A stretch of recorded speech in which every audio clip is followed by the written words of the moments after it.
다시는 공천을 소수의 당권자에게 맡기지 말자는 것입니다.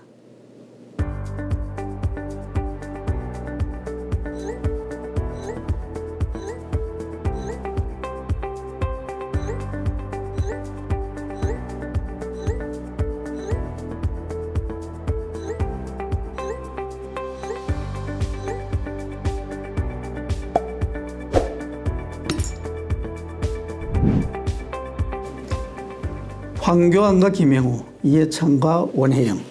지난 21대 총선 당시에 여야 당대표 공천관리위원장입니다. 어떤 생각이 드십니까? 성자와 폐장, 참신과 노련, 오만과 자제, 불안과 안정. 각 조합의 이미지가 서로 다릅니다. 지난 총선 승패는 사람과 제도, 바로 그 차이에서 갈렸습니다.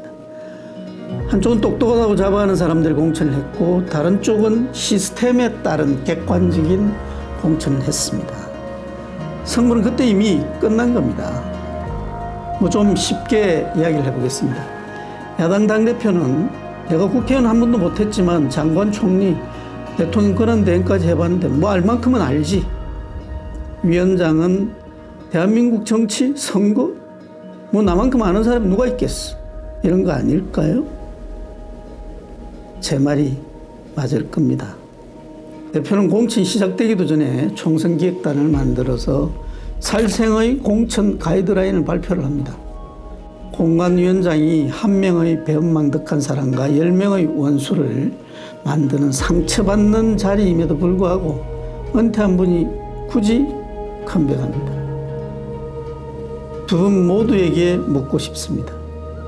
내가 공천하겠다는 마음이 없었다고 양심을 걸고 말할 수 있습니까? 여당은 대통령도 공천 개입을 자제할 만큼 강력한 당 장악력을 가진 대표가 있었습니다. 7년의 풍상을 한 몸으로 겪고 20대 총선에서는 본인이 컷오프의 쓰라림을 직접 경험하게 됐죠. 위원장은 5선의 온화하고 합리적인 스타일입니다. 자, 이제 양쪽 진영이 갖춰지고 일대 격전이 벌어집니다. 온갖 혼수와 압력이 난무합니다. 언론에서는 연일 국민의 국회 혐오와 정치 불신이 극에 달했다. 불가리를 해라. 목소리를 높이고 교체지수가 낮으면 개혁 공천이 아니기 때문에 국민들이 너희들을 버릴 것이다 라고 압박합니다. 제가 말한 게 틀리면 제 손에 장을 지진다는 걸 전제로 제가 말씀드립니다. 결국은 민주당은 비례민주당을 만듭니다. 100% 확신합니다. 또 한편으로는 개학으로 점철된 연동형 비례대표제는 위성정당이라는 해괴한 존재를 만들어서 모두를 혼란에 빠뜨립니다.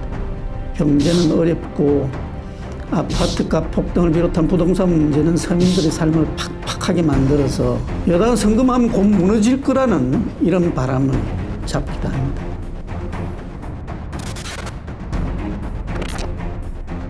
그런 와중에도 여당은 제도를 정비합니다. 인위적인 컷오프나 물갈이보다는 당원과 유권자들에게 공천권을 주는 쪽을 선택합니다. 현역 의원 프리미엄을 상쇄시키기 위해서 평가제를 도입해서 불성실한 경우에는 경선에서 감점을 줬습니다.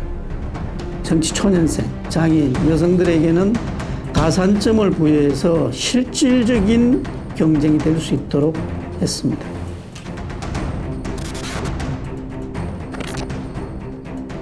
반면에 야당은 투탑의 느낌과 어중에 따라 과감하게 컷오프의 칼을 휘두르면서 언론과 여론의 물갈이 요구에 부응합니다.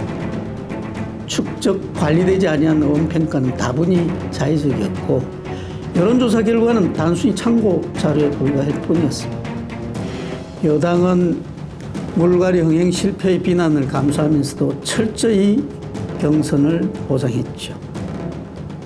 6선 국회 부의장, 5선 원내대표, 3선 사무총장이 경선에서 패배한 이유에는 그야말로 재미없는 공천이었지만 차분한 가운데 분란 없이 공천은 마무리되었고 준비된 대로 총선을 치렀습니다. 시원하게 컷오프에 칼춤을 췄으나 투탑의 감각과 어중에 좌우된 야당의 공천, 자중질환, 뒤죽박죽이었습니다. 대표의 종로 공천은 투탑의 의견대리, 힘겨루기 양상으로 처음부터 선거의 패색이 짙어지게 만들었고, 위원장은 최근에 와서 불미스러운 신상 문제 의원을 비롯한 척근 공천의 후폭풍으로 사상 유례 없이 중도 사퇴를 합니다. 험지를 골라 지역구까지 옮기게 해놓고도 전 대통령 후보 당대표를 컷오프하고, 부산에서는 검정부실로 발표가 취소되고 불출마를 선언한 의원이 재등판하기도 합니다. 명단 발표까지 한 위선정당의 비례대표 공천을 대표가 나서서 뒤집어버리고 그 정당의 대표까지 바꿔버립니다.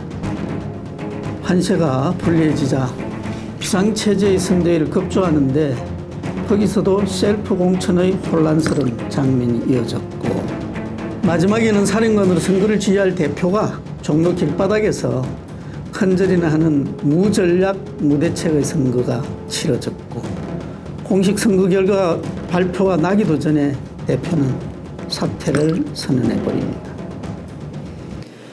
이 모든 일들은 사람이 한 공천, 즉 인재에서 비롯된 것이었고, 그 결과는 폭망이었습니다. 180대 103, 참담한 결과죠. 그런데 더 심각한 것은 맨파워 총합의 차이입니다. 여의도에서는 국회의원의 힘은 선수의 제곱에 비례한다는 말이 있습니다. 1선은 1이고 4선은 4가 아닌 16이라는 말입니다. 그만큼 경륜이 중요하다는 말이죠. 5선 이상의 민주당 9명, 국민의힘 4명, 4선은 11명, 5명이니까 무게감의 차이는 갈수록 절실하게 느껴집니다. 야당은 지금까지도 총선 실패 후유증을 앓고 있고, 내년 대선에서 이기더라도 여소야대라는 어려운 세월을 2년 이상 보내야 합니다. 제가 지나간 이 일을 되돌아보는 이유는 누구의 자잘못과 책임을 묻고자 하는 데 있지 않습니다. 다시는 공천을 소수의 당권자에게 맡기지 말자는 것입니다.